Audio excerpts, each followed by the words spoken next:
Hello strangers. So this is Carrie. Hi, my name is Carrie and I am the owner and artist behind Watercolor Misfit. We haven't talked in a while, have we? So yeah, I have been gone from this channel for a whole entire month and there's a really good reason for it. Mainly the reason is I had a massive work-related project that needed my full 100% focus in order to push that out and get it done. And so as a result, a lot of things kind of fell, and YouTube was one of them. YouTube was not the only one. My house also fell apart. To be perfectly honest, my house is an absolute and complete mess right now. Over Thanksgiving, I also had two sick dogs. They both had kennel cough.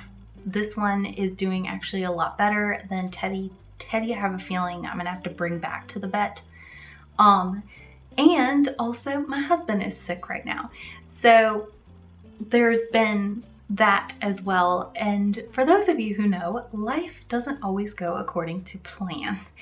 So I was hoping to get further ahead in my work-related project. I would say I'm a lot better off than when I first started working on that, but I still have a lot further to go with that particular project. And that is a long-term project. It's not something that's just gonna happen overnight. If I like put in an overnighter, it's one of those projects that when you're working on it, it's gonna take months, but you kind of have to really stay on top of your time schedule for it, or else it's gonna snowball you. And that's what it started to do in the beginning of October, and that's the reason why I needed to take a step back. And as a result, unfortunately, my YouTube channel suffered, as well as my house suffered. I think over the weekend, I did maybe 6 loads of laundry because I was just so far behind with laundry in the house. And it's still a mess. But as a positive note, I got this Christmas tree up and I got my other Christmas tree up. So I got those up. Anyway, that being said, for the next couple of, I would say, months, I'm gonna be totally honest with y'all, probably for the next couple of months, my videos on this channel are gonna be more of a talky style, kind of like what I used to do back in the day when I first started this channel. Just a conversation style video. If y'all like that, welcome, because that's gonna be the format of this channel. If you don't, that's me. A lot of times when I'm making the how-to videos, I try and go by a script. I read off a script to make sure that I don't get rambly and that I don't take more time to explain something than I need to. But for these types of videos, you are seeing me as me. And when I'm talking to my friends, when I'm talking to my husband, I'm very talkative, and I can usually, especially if I get passionate about something, I will talk the same point over and over and over again. So if that happens, I will try and edit that out and make it as short and concise as possible. But just be aware, I talk a lot. That being said, let's go ahead and jump into this particular video. And basically what I wanted to do for this particular video is talk about some supplies that I either purchased this year in 2019 and really fell in love with, or I basically rediscovered those supplies and absolutely fell in love with them. So let's go ahead and jump into this, shall we? All right, so for the very first supply that I want to talk about is watercolor concentrates. And I purchased this year. So these are the Ecoline watercolor concentrates. And I bought a couple of these that just different colors, and I just started experimenting and exploring with them right around the time of my birthday. This was like a birthday present to myself. And I really like these. I have used the P.H. Martin's Radiant watercolors. So this particular brand right here, this is one of my favorite colors, which is tangerine, and it really does not want to focus on this. But I've used these for, it's really wanting to focus on my face. I've used these for a while. I've used these pretty much since I first started my channel. Both of these, the downside of these is they're not light fast, meaning if you paint with these and then they are exposed to sunlight, they're going to fade. And what I have noticed is, I would say if I painted with these and then left my painting on this wall with pretty much direct sunlight, within 3 months it would start to either fade, the colors would fade, or they would slightly change hue or change color. I've noticed that with these. So why use these if they're not light fast? The reason why I love to use these is because they are super vibrant. So if you really like vibrant, bright watercolors, then this is the route to go. And then what you do with them is after you're done, you take a digital picture of them and you can use that on art prints, or you can use them online. A lot of the paintings actually that I do, I don't really necessarily turn them into art prints because I haven't found a really good print shop company close to us.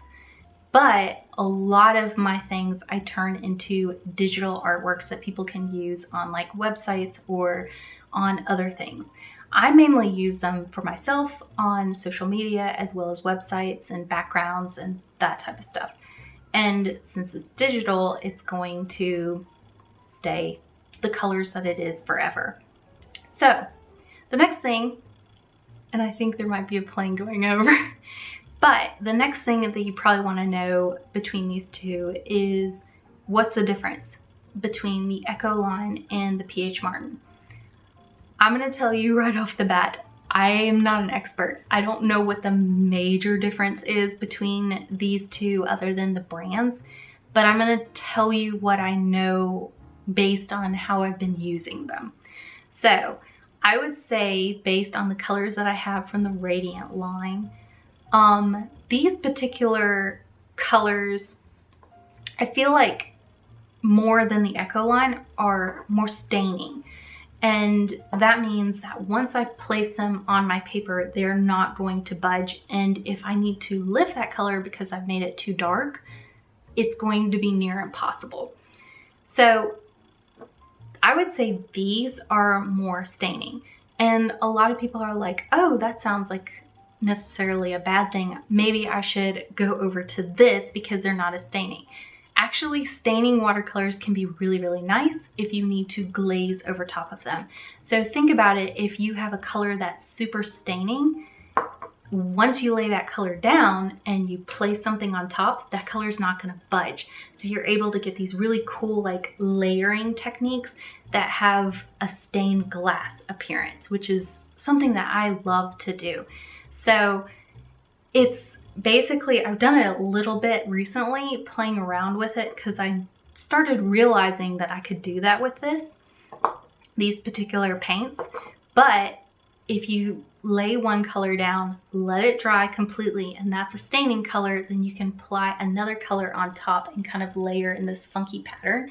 And it creates this really cool look where you're getting these nice sharp lines between the two colors, but you'll have 3 colors instead of necessarily 2.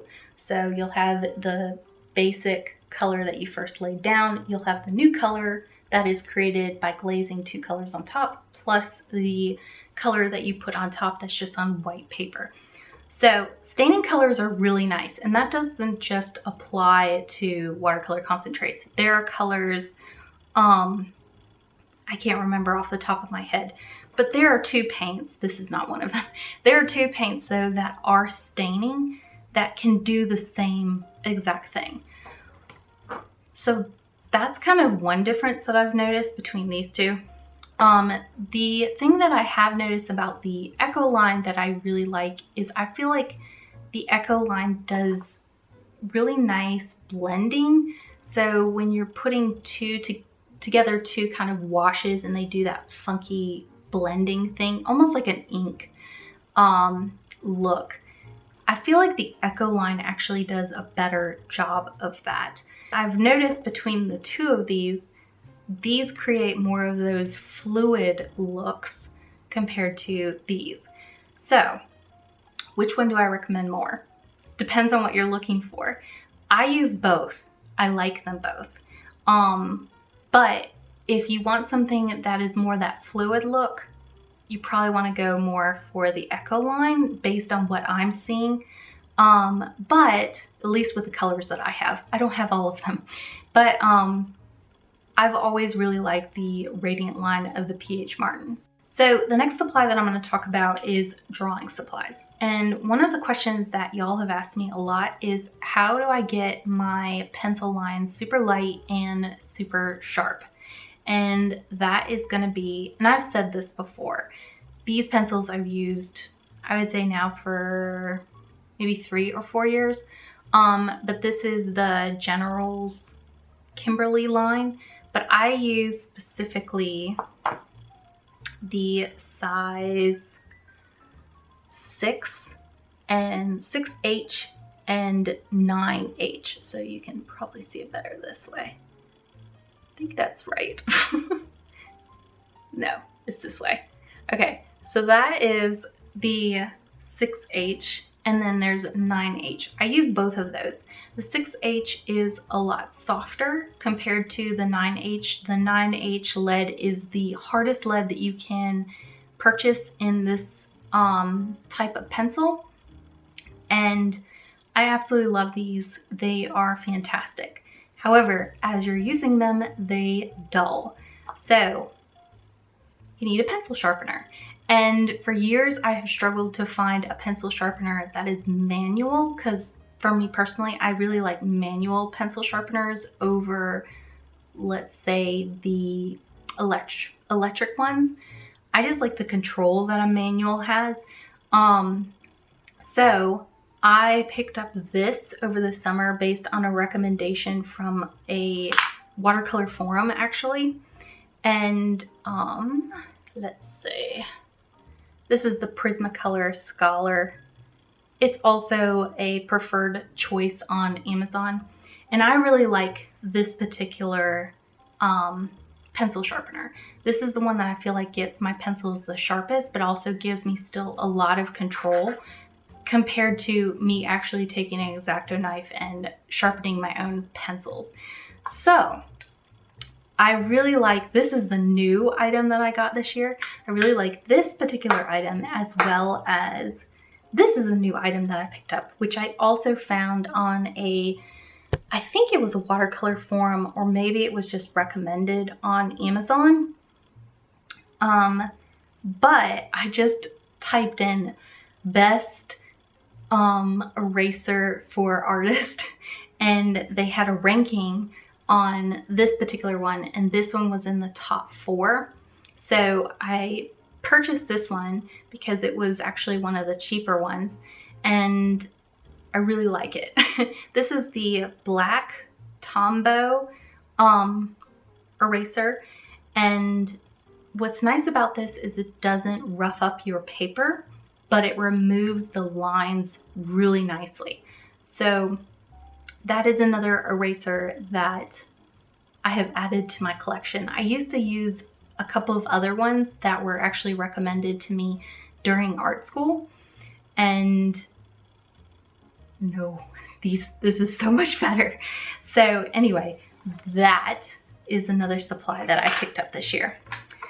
Here's 2 more supplies that I picked up this year, and these are probably the ones that people are going to be ecstatic about the most. The first supply that I picked up was the Black Velvet Silver brushes. A lot of artists use these brushes. And this is a squirrel hair plus synthetic hair brush. So a lot of you know that I use the Grumbacher brushes, which are synthetic brushes, and I still love those brushes.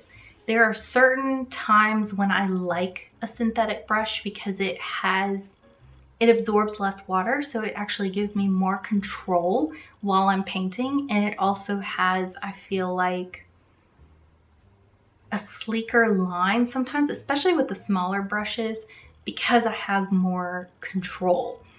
But that being said, I feel like these particular brushes, I've been playing around with these. You might have seen this on Instagram, but I've been playing around with these particular brushes, and I feel like if you want super smooth, flat kind of washes, or even just nice, gradual smooth washes, these are fantastic for it. I've absolutely loved playing with these and painting with these particular ones, and they're not that expensive considering you're getting actual squirrel's hair in this brush as well as synthetic. So after I tried this one and I was like, wow, I really like painting with this. This is really cool. I then decided I spend way too much money on art supplies. My husband actually asked me, he was like, Carrie, do you want to go shopping and go buy like for your birthday or like for our anniversary? Do you want to go buy, you know, some clothes, a new outfit or something like that? And I was like, no, can you give me a gift card so that I can go get art supplies? So this is what I purchased instead of getting a new outfit, which it really wasn't that expensive.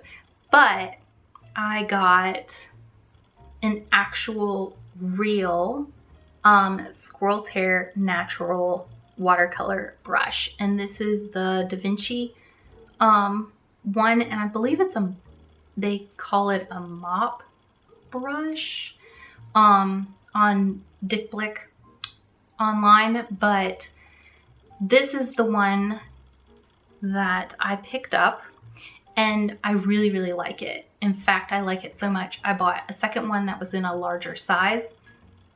It is completely a different experience. I was shocked. Like all these years I've been saying, oh, I don't think it's that big of a difference to go from synthetic to natural hair. No, it's a huge difference. So I will say I highly recommend trying out at least a natural hair / synthetic hair brush. I absolutely love both of these brushes now, but I'm going to say I still use my synthetic brushes. And I remember one of my watercolor teachers, she honestly was not that great, but one thing that she did tell me that was a really good piece of advice is she said, never get rid of your brushes. No matter what brush you have, whether it's an oil brush, an acrylic brush, never get rid of those. Because you can always use those for different effects. And she's totally right. Unless my brush, and I've had a couple, I've broke them because I've used them so much. The top has actually completely come unglued and eventually it would just break after trying to tape it and keep it going. But if you can, just try and keep those old brushes because you can always use them for splatter effects. You can use them for different textures. So I use a huge assortment of brushes. My main brushes though right now would be the Grumbacher, this one, the Da Vinci, and then the Black Velvet Silver. Those are the three main ones now that I'm using, but I have a bunch of cheap brushes that I had in high school that I will sometimes pull out and use for different effects. So always keep those brushes on hand. He's coming to the door, so Pepper's probably gonna bark.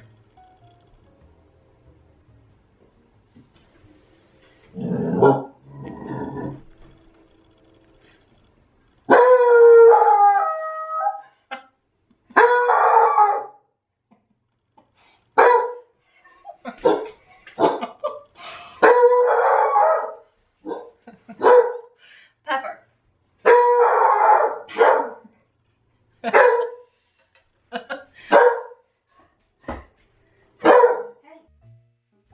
welcome to having a hound. Okay, so the last thing that I want to talk about is my easels. So this easel I got in the summer, and I personally got it because my back was starting to really kill me because I was doing so many paintings and having to lean over a desk, and my back was just poor posture, and also I was editing videos, which was also poor posture. So finally I just decided, for health reasons, I'm going to buy this to help my back, and it has helped a lot. So basically this particular easel has a ball, and you twist this little knob here. Let's see if I can do it. And what's nice about it is I can cock this easel any way that I want to. Sorry y'all, we have a fire engine going now across, you probably hear it. All right, I think the fire truck has gone now. I don't even know if you can hear that, but it was really loud. But that particular easel helped me a lot for just my back issues, especially leaning over. But then this particular thing, it's not really an easel, it's something that I got at World Market, but you can get it, I think they have them on Amazon, they have them on Etsy, pretty much anywhere. But basically this is a recipe cookbook stand. And what I do, as you can see, is I put my iPad on it. So a lot of you have asked, what do I use for reference photos when I am painting with watercolor? And a lot of artists will use a photo of something in order to know what direction to go with watercolors, basically because watercolor is very unforgiving if you don't know what direction you're taking it in. And so what I do, and I actually showed you this on Instagram, is I do a color rendering on Procreate, the app for the iPad, and I basically color it with my Apple Pencil, and then while I'm painting, I will have my paper on my easel, and then I will have this standing next to it. And y'all can't typically see it based on how I set things up on camera, but I'll have my iPad sitting in this to the side so that I can see what direction I'm planning on going and how to use my colors and how to layer in the future. And so to kind of give you an idea, this is the digital rendering, and then this is the watercolor rendering, which I think the watercolor one came out better than the digital, which is always really, really nice when that happens. So that is another thing that has really helped me a lot. Hello, can you focus on me? That's another thing that has helped me a lot this particular year. So those are new supplies that I have picked up this year that I really, really like. If y'all would like to, like for me in the next video, to talk about maybe supplies that are my pride and true like supplies, basically the supplies that I reach for on a daily basis, I can do that. Make sure to like this video, and then I'll kind of have an idea, or leave a comment down below saying, yeah, we'd like to see that. If you've made it all this way, congratulations, because I know this is gonna be a long video, but hopefully that will help with just some supplies that maybe you might want for Christmas or give to an artist or friend. So anyway, I think I'm gonna sign off for now, and I will see you next time. Lots of love, y'all. Bye.